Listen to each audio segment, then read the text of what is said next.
بسم اللہ الرحمن الرحیم۔ السلام علیکم۔ پارہ 13 سورہ ابراہیم، رکوع نمبر 5۔ فرمایا، ناشکروں نے اللہ کے احسان کا بدلہ کفر سے دیا اور جہنم کو پسند کیا، اور یہ سخت ناداں ہیں کہ اللہ کو چھوڑ کر اوروں کو اس کے برابر بنا رکھا ہے۔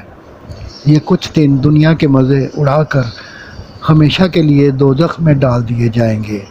فرمایا کہ ایمان والوں سے کہو کہ نماز قائم رکھیں اور حاجت مندوں کو چپکے اور ظاہری طور پر اپنی حلال کمائی سے دیتے رہیں تاکہ قیامت میں ان کا پھل پا سکیں۔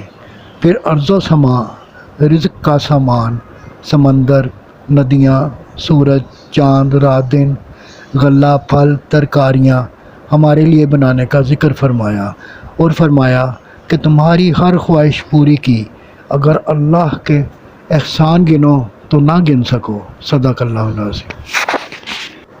گزارش ہے کہ چینل کو سبسکرائب کر دیں اور گھنٹی کے بٹن کو دبا دیں۔